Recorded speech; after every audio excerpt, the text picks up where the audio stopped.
ജയിലിൽ നിന്ന് ഇറങ്ങിയോ സുനി? കൊടിസുനി ഇപ്പോൾ ഇറങ്ങിയിട്ടുണ്ട്. ശനിയാഴ്ചയാണ് കൊടിസുനി പരോൾ ലഭിച്ച് 30 ദിവസത്തെ പരോൾ ലഭിച്ച് പുറത്തിറങ്ങിയിരിക്കുന്നത്.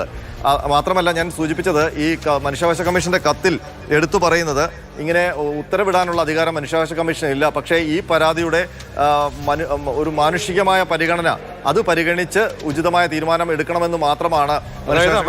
അവിടെയാണ് ഒരു അസ്വാഭാവികത വരുന്ന. ഈ പോലീസിന്റെ പ്രൊബേഷൻ റിപ്പോർട്ട് അത് പ്രതികൂലമാണ് എന്നുള്ളതാണ് ഒരുപക്ഷെ കുറച്ച് ആശ്ചര്യം തോന്നുന്നല്ലേ? പ്രജീഷ്, ചോദ്യം വ്യക്തമായില്ല. അതായത് ഈ പോലീസിന്റെ ഈ പ്രൊബേഷൻ റിപ്പോർട്ട് പ്രതികൂലമാണ് എന്നുള്ളത് ഒരു കാര്യമാണ് അവിടെ.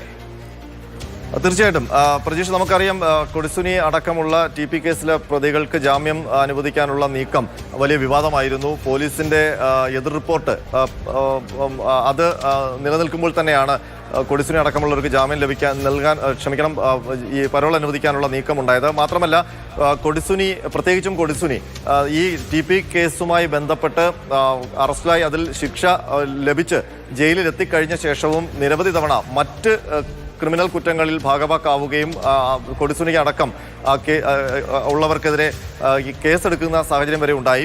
അപ്പോൾ അങ്ങനെ ഒരു പ്രതിക്ക് പരോൾ അനുവദിക്കുക എന്നുള്ളത് ഏതർത്ഥത്തിലാണ് എന്നുള്ള കാര്യം സംശയാസ്പദമാണ്. കാരണം നിരവധി തവണ ഈ ഒരു കൊലക്കുറ്റവുമായി ബന്ധപ്പെട്ട് ശിക്ഷ ലഭിച്ച് ജയിലിൽ കഴിയുമ്പോഴും അവിടെ ഇരുന്നുകൊണ്ട് തന്നെ മറ്റ് കേസുകളിൽ പ്രതിയായിട്ടുള്ള ഒരു വ്യക്തിയാണ് കൊടിസുനി. അപ്പോൾ കൊടിസുനിക്ക് അങ്ങനെ പരോൾ നൽകുമ്പോൾ അത് പോലീസിന്റെ ഒരു റിപ്പോർട്ടിന്റെ കൂടി അല്ലെങ്കിൽ പോലീസിന്റെ എതിർ റിപ്പോർട്ട് കൂടി നിലനിൽക്കുന്ന ഒരു സാഹചര്യത്തിലാണ് അങ്ങനെ ഒരു പരോൾ നൽകിയിരിക്കുന്നത്. അത് എത്രത്തോളം നീതിയുക്തമാണ്, അത് വലിയ വിവാദമാകാനുള്ള സാധ്യതയാണ് ഇപ്പോൾ കാണുന്നത്.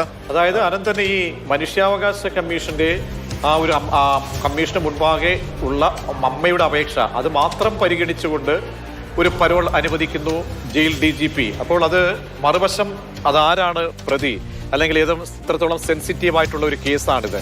ആ കേസിലെ പ്രതിയുടെ മുൻകാല പശ്ചാത്തലം, മുൻപ് ജയിലിൽ കഴിഞ്ഞ നാളുകളിൽ ലഭിച്ച ഈ പരോളുകൾ, അന്യായമായി ലഭിച്ച പരോളുകൾ എന്നതടക്കമുള്ള ചർച്ചകൾ നടന്നാണ്. ആ സംഭവത്തിലൊക്കെ എടുത്തുചാടിയുള്ള ഒരു തീരുമാനമായി പോയി എന്നൊരു വിലയിരുത്തലിലേക്കും ചർച്ചകളിലേക്കും പോയേക്കാം ഈ സംഭവം, അല്ലേ?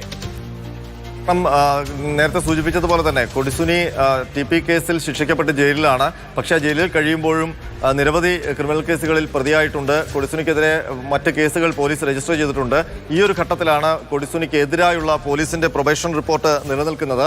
ആ റിപ്പോർട്ട് പ്രതികൂലമായിട്ടും ജയിൽ DGP നേരിട്ട് കൊടിസുനിക്ക് ഒരു പരോൾ നൽകാനുള്ള തീരുമാനത്തിലേക്ക് എത്തിയത് അത് മനുഷ്യാവകാശ കമ്മീഷന്റെ കത്തിന്റെ അടിസ്ഥാനത്തിലാണ്. പക്ഷേ